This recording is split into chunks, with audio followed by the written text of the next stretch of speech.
फिर बच्चों इस वीडियो में बात करने वाले हैं डीम्ड एमबीबीएस एडमिशन 2025 की। जैसे कि सब जानते हैं नीट यूजी का एप्लीकेशन फॉर्म निकल चुका है। लास्ट डेट कल 7 मार्च है। मैं उम्मीद करता हूं कि ज़्यादातर बच्चों ने एप्लीकेशन फॉर्म भर लिया है। अगर किसी कारण से आप नहीं भर पाए हैं तो जल्दी से इसको भर लीजिए, क्योंकि बिना नीट का एग्जाम में अपीयर हुए, बिना नीट को एग्जाम को क्वालिफाई किए आप किसी भी तरीके की काउंसलिंग में पार्टिसिपेट नहीं कर पाएंगे, चाहे आप किसी भी कैटेगरी, चाहे एनआरआई कोटा से भी बिलोंग क्यों ना करते हो। ये शेड्यूल है, आप चेक कर सकते हैं। आपने एप्लीकेशन फॉर्म भर दिया होगा। जहाँ तक रिजल्ट की बात है, रिजल्ट आपका आ जाएगा बिफोर 14 जून। लास्ट ईयर जो रिजल्ट है वो 1 महीने में आ गया था, तो आप उम्मीद कर सकते हैं कि 5 जून तक आपका रिजल्ट आ जाएगा। इसके बाद काउंसलिंग का प्रोसेस स्टार्ट होगा। जैसा कि सब जानते हैं कि काउंसलिंग दो तरीके से होगी। एक ऑल इंडिया कोटा की काउंसलिंग होगी, एक स्टेट कोटा की काउंसलिंग होगी। ऑल इंडिया की काउंसलिंग कौन कराएगा? एमसीसी कराएगी, जिसमें जितने भी गवर्नमेंट मेडिकल कॉलेज हैं पूरे इंडिया में, जैसे लास्ट अभी 431 मेडिकल कॉलेज है, और अभी जब तक आपकी काउंसलिंग स्टार्ट होगी तब तक और भी सारे काफ़ी कॉलेज ऐड हो जाएंगे। जैसा कि फाइनेंस मिनिस्टर ने अभी फेब में बताया था कि इस बार उम्मीद है कि 10,000 सीट्स आपकी इंक्रीज हो जाएंगी। आज की डेट में जो नंबर ऑफ सीट्स हैं including of government, private, deemed, central university, वो है 1,17,975, और जो मेडिकल कॉलेज है 779, जिसमें से 431 आपके गवर्नमेंट मेडिकल कॉलेज हैं, जिसमें एम्स भी आते हैं, जिसमें ईएसआई आते हैं, जिसमें सेंट्रल यूनिवर्सिटीज़ आती हैं। इसके अलावा टोटल आपके 55 डीम्ड मेडिकल कॉलेज हैं और बाकी आपके प्राइवेट कॉलेज हैं। प्राइवेट कॉलेज में अगर आपने एडमिशन लेना है तो उस पर्टिकुलर स्टेट की काउंसलिंग में आपको पार्टिसिपेट करना पड़ेगा। फॉर एग्जांपल सीएमसी वेल्लोर एक प्राइवेट मेडिकल कॉलेज है जो तमिलनाडु में आता है। हालांकि उसका एप्लीकेशन फॉर्म निकल गया है, तो जिस बच्चे का सपना है कि उसने सीएमसी वेल्लोर में एडमिशन लेना है, हालांकि सीएमसी वेल्लोर एक प्राइवेट कॉलेज है, इसकी कट ऑफ गवर्नमेंट कॉलेज से भी ज़्यादा होती है। लास्ट और ऑल इंडिया कोटा में सिर्फ 2 ही सीटें आती हैं। तो अगर आप चाहते हैं कि उस कॉलेज में आपको एडमिशन लेना है, फीस काफ़ी नॉमिनल होती है, कॉलेज काफ़ी अच्छा है। फीस की बात करें तो आप मान सकते हैं कि 50,000 पर एनम की इसकी फीस रहती है। एप्लीकेशन फॉर्म निकला हुआ है, आप चाहें तो उसको फिल कर सकते हैं।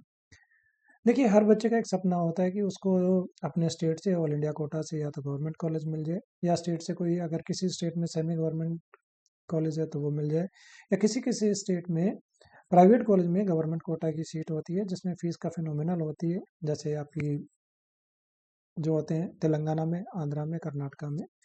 और ऐसे हरियाणा में एक सेमी गवर्नमेंट कॉलेज है जिसकी फ़ीस रहती है 1,80,000। गवर्नमेंट की कॉलेज की फ़ीस रहती है 80,000 रुपये। हालांकि जो एक्चुअल फ़ीस है वो तो 10 लाख रुपए रहती है, लेकिन अभी जो एक ट्राई पार्टी बॉन्ड के थ्रू उसमें बाकी की जो फीस है उसका लोन हो जाता है। उसके लिए हम डिटेल में आर्टिकल में डिस्कस कर लेंगे। अभी हम बात कर रहे थे डीम्ड मेडिकल कॉलेज की। तो टोटल आपके 55 डीम्ड कॉलेज है। मैं आपको बता देना चाहता हूँ, अगर आपको नीट यूजी की काउंसलिंग में पार्टिसिपेट करना है तो आपको उस एग्ज़ाम को क्वालिफाई करना कंपलसरी है। इस आर्टिकल में हमने बताया गया कि लास्ट कुछ सालों में 2017 से 2024 तक कैटेगरी वाइज क्या क्या मिनिमम मार्क्स आपके होने चाहिए ताकि आप काउंसलिंग में पार्टिसिपेट कर सकें। देखिए, कभी कभी कम स्कोर के बावजूद भी आप अच्छे कॉलेज में एडमिशन ले सकते हैं। हालांकि उसमें फीस थोड़ी ज़्यादा होती है, जिसमें एनआरआई कोटा की फीस होती है या मैनेजमेंट कोटा की सीट होती है। एनआरआई की सीट आपकी डीम्ड कॉलेज में भी हो सकती है, एनआरआई की सीट आपकी गवर्नमेंट कॉलेज में भी हो सकती है, सेमी गवर्नमेंट में भी हो सकती है, और प्राइवेट कॉलेज में भी हो सकती है। अगर गवर्नमेंट कॉलेज में एनआरआई की सीट की बात करें तो नॉर्थ इंडिया में काफ़ी सारे स्टेट हैं, जैसे हरियाणा में रहती है, हिमाचल में रहती है, पंजाब, चंडीगढ़, राजस्थान में रहती है। अगर इधर हम बात करें, साउथ में बात करें तो आपका, अगर गवर्नमेंट मेडिकल कॉलेज की बात करें तो आंध्रा में रहती है, पुडुचेरी में रहती है। अगर हम गुजरात की बात करें तो वहाँ के सेमी गवर्नमेंट में और प्राइवेट कॉलेज में रहती है। और प्राइवेट कॉलेज में तो बहुत सारे स्टेट में भी एनआरआई की सीट होती है, जहाँ कम स्कोर पे भी आप लीगल तरीके से आप एडमिशन ले सकते हैं। एनआरआई कोटा पे हमारे बहुत सारे आर्टिकल हैं, आप गूगल में जाके चेक करके उनको आप देख सकते हैं। तो अभी हम आते हैं अपना मेन टॉपिक, जो हमारा डीम्ड मेडिकल कॉलेज है। डीम्ड में हमने बताया कि जो टोटल आपके 55 डीम्ड कॉलेज हैं जिन्होंने लास्ट ईयर पार्टिसिपेट किया था, उनकी राउंड वाइज कट ऑफ क्या रही थी, ये हमने मार्क्स की फॉर्म में मैं आपको अभी बता रहा हूँ। आप चाहें तो ऊपर इसी आर्टिकल में ही हमने यहाँ रैंक वाइज भी कट ऑफ दी है, आप चाहें तो उससे भी दे सकते हैं। यहाँ हमने 4 राउंड की कट ऑफ दी हुई है। Deemed medical college MBBS cut off 2024, round 1, round 2, round 3 और राउंड 4। इस आर्टिकल को स्टार्ट करने से पहले मैं आपको बता देना चाहता हूँ कि आपको डीम्ड कॉलेज ये तो देखना ही है कौन सा डीम्ड कॉलेज है। इसके अलावा बजट भी एक कांस्टेंट हो सकता है। तो सबसे पहले आपको ये जानना है कि कौन कौन से ऐसे इंस्टीट्यूट हैं जहाँ फीस 4 साल की रहेगी। 4 साल की फीस लेने वाले बहुत ही लिमिटेड ही कॉलेज हैं, लाइक कस्तूरबा मणिपाल, कस्तूरबा मैंगलोर और आपका टाटा मणिपाल जमशेदपुर वाला। इसमें जो टोटल जो फीस है उनको उन्होंने 4 इक्वल इंस्टॉलमेंट में डिवाइड किया गया है। इसके अलावा जितने भी मेडिकल कॉलेज जो डीम्ड मेडिकल कॉलेज हैं उसमें या तो आपको 4.5 साल की फीस देनी पड़ेगी या आपको 5 साल की फीस देनी पड़ेगी। 5 साल की फीस जिनमें जाती है उसमें जैसे अमृता कोची का नाम आता है, अमृता फरीदाबाद का नाम आता है। इसी तरीके से आपका जो श्री रामाचंद्र मेडिकल कॉलेज है उसमें भी 5 साल की फीस जाएगी। SRM मेडिकल कॉलेज है उसमें भी 5 साल की फीस जाएगी। साउथ में खासकर आपने देखना है कि जो तमिलनाडु के मेडिकल कॉलेज है उसमें आपको ये देखना है कि कुछ कॉलेज ऐसे हैं जो 4.5 ईयर्स की फीस लेते हैं और कुछ कॉलेज ऐसे हैं जो 5 साल की फीस लेते हैं। तो जब भी आप अपनी एक लिस्ट बनाएंगे, क्योंकि जब भी आप काउंसलिंग में जाएंगे तो आपको एक प्रेफरेंस लिस्ट बनानी पड़ेगी। उस लिस्ट के हिसाब से ही आपको कॉलेज अलॉट होते हैं। लिस्ट और आपकी रैंक के बेसिस पे जब आपका रैंक आएगा उस टाइम जो जो कॉलेज अवेलेबल होंगे उसमें से जो आपने प्रेफरेंस लिस्ट सबमिट की होगी, क्योंकि हर राउंड के बाद इंजीनियरिंग की काउंसलिंग अलग होती है, मेडिकल की काउंसलिंग अलग होती है। इसमें हर राउंड के बाद आपको फ्रेश चॉइस फिल करनी पड़ती है। इन केस अगर पहले राउंड में आप कोई चॉइस को गलत ऑर्डर में फिल कर देते हैं तो आपके पास एक मौका होता है कि सेकंड राउंड में आप उसको करेक्ट कर सकते हैं। और फर्स्ट राउंड ज़्यादातर जगह फ्री एग्जिट होता है, डीम्ड कॉलेज में भी होता है, इवन स्टेट में भी फ्री एग्जिट होता है। आप चाहें तो जो आपको सीट अगर किसी कारण से ठीक कॉलेज आपको अलॉट नहीं हुआ तो आप उसको चेंज भी कर सकते हैं सेकेंड राउंड में। तो यहाँ कुछ जो पॉपुलर कॉलेज हैं उनकी कट ऑफ चेक कर लेते हैं। जैसे कस्तूरबा मेडिकल कॉलेज है। अब देखिए आपके ऊपर डिपेंड करता है कि अगर आपको गवर्नमेंट कॉलेज नहीं मिल रहा है तो आपके पास ऑप्शन है या तो आप प्राइवेट कॉलेज में जाएंगे या डीम्ड कॉलेज में जाएंगे। ये उन बच्चों के लिए है जो ड्रॉप नहीं लेना चाहते हैं, जिनके एक से ज़्यादा ड्रॉप हो गए हैं, या कुछ पेरेंट्स ऐसे होते हैं जिनको लगता है कि उन्होंने MBBS में ड्रॉप नहीं दिलवाना है। अगर उनको लगेगा कि तो वो PG में चाहे ड्रॉप ले सकते हैं। अगर आपको किसी भी कारण से गवर्नमेंट मेडिकल कॉलेज नहीं मिलता है या सेमी गवर्नमेंट कॉलेज नहीं मिलता है ऑल इंडिया से या अपने स्टेट कोटा से, उस केस में या तो आप डीम्ड कॉलेज में जाएंगे या प्राइवेट कॉलेज में जाएंगे।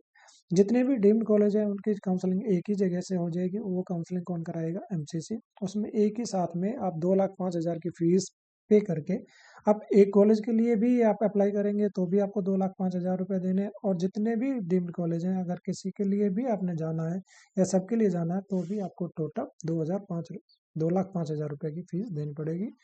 उसमें डीम्ड कॉलेज भी कवर हो जाएंगे और आपकी जितनी भी central university, government college, ESI सब उसमें कवर हो जाएंगे।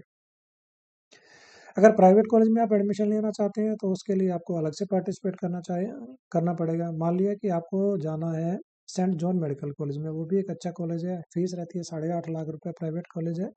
और कभी कभी बच्चे अगर कोई हल्का गवर्नमेंट कॉलेज ऑल इंडिया से मिल रहा होता है और बच्चे को नहीं लेना होता तो इस ऐसे केस में कुछ बच्चे सेंट जॉन में या कोई अच्छे जो प्राइवेट कॉलेज है उसमें भी जा सकते हैं। तो उसके लिए आपको क्या करना पड़ेगा? स्टेट की काउंसलिंग में पार्टिसिपेट करना पड़ेगा।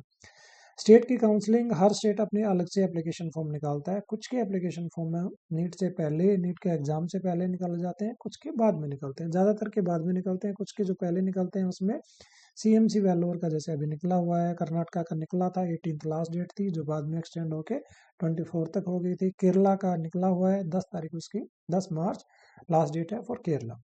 इसी तरीके से जो सिक्किम मणिपाल में जो कॉलेज है वो एक प्राइवेट कॉलेज में अगर आप जाना चाहते हैं, फीस हालांकि थोड़ी सी ज़्यादा होती है, कम स्कोर पे भी वहाँ एडमिशन मिल जाता है, तो आप उसके लिए चाहें तो एप्लीकेशन फॉर्म भर सकते हैं। इसी तरीके से IP यूनिवर्सिटी के अंडर में जो 2 कॉलेज आते हैं, हालांकि 3 कॉलेज आते हैं, एक आर्मी मेडिकल कॉलेज है, उसके लिए क्राइटेरिया अलग होता है, एलिजिबिलिटी अलग होती है। अगर आप उसमें नहीं आते हैं और 11th-12th आपने वहाँ से किया है तो आप 2 कॉलेज डॉक्टर BS और NDMC के लिए IPU का एप्लीकेशन फॉर्म भरेंगे, जिसकी लास्ट डेट है 31 मार्च। इसी तरीके से जो बच्चे ESI का बेनिफिट लेना चाहते हैं तो उसका एक सर्कुलर आ गया है, बहुत जल्दी ही उनकी वेबसाइट पे उनकी डेडलाइन आ जाएगी। तो उसके लिए जो भी आपकी फॉर्मेलिटीज़ हैं उनको आप कराना शुरू कर दीजिए, ताकि आपको वो उनकी जो एलिजिबिलिटी लिस्ट है उसमें आप डाल सकें और जब भी आप काउंसलिंग में जाएं तो उसकी एडवांटेज ले सकें। क्योंकि ESI में जो कट ऑफ होती है कंपेरेटिवली काफ़ी कम स्कोर में भी आपको एडमिशन मिल जाता है, तो आपके पास अगर डॉक्यूमेंट है तो उसका भी एडवांटेज ले सकते हैं। कुछ जो पॉपुलर कॉलेज हैं उनका हम यहाँ जिक्र कर लेते हैं। मैं आपको बता देता हूँ कि राउंड 3 और राउंड 4 में जनरली जो कट ऑफ है वो बढ़ जाती है। इसलिए हमेशा मैं आपको यही सलाह दूंगा कि जब भी आपने काउंसलिंग करनी है तो सारी चीज़ों को पहले से अच्छे से समझ लीजिए। आपका एग्ज़ाम हो जाएगा 4 ऑफ मई को। इस उसके बाद आपको सेम डे में ही ज़्यादातर जो कोचिंग इंस्टीट्यूट है वो अपनी आंसर की रिलीज़ करना शुरू कर देंगे। तो एक आपको एक आइडिया आ जाएगा कि आपका स्कोर क्या रहने वाला है।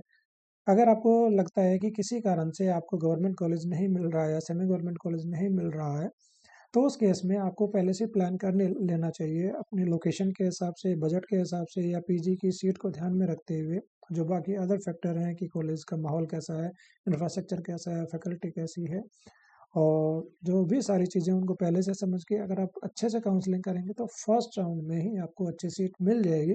कभी क्या होता है कि पेरेंट्स को डिसीजन लेने में टाइम लग जाता है, और कभी कभी ज़्यादा फीस पे करने पे के बावजूद भी पेरेंट्स को कॉम्प्रोमाइज़ करना पड़ता है कॉलेज के साथ।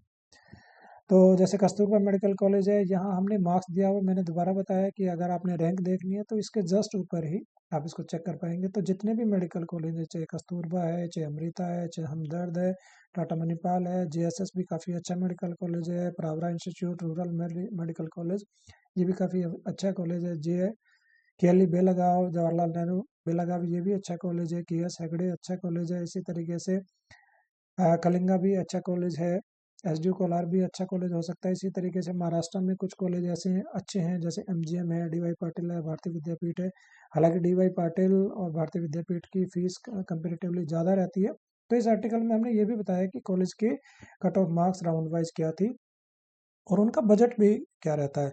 क्योंकि देखिए बजट भी एक काफ़ी बड़ा कॉन्स्टेंट होता है, तो आप यहाँ से बजट का आइडिया ले सकते हैं, कॉलेज के कट ऑफ का आइडिया ले सकते हैं। तो उससे आपको क्या होगी, एक हेल्प होगी कॉलेज की एक लिस्ट बनाने में कि किस सीक्वेंस में आपको कॉलेज को रखना है, ताकि आपको बेटर कॉलेज पहले ही राउंड में मिल जाए। आप चाहें तो किसी अच्छे काउंसलर को अपने एरिया में जो भी आपको लगता है, या चाहें तो हमारी भी पेड सर्विसेज ले सकते हैं।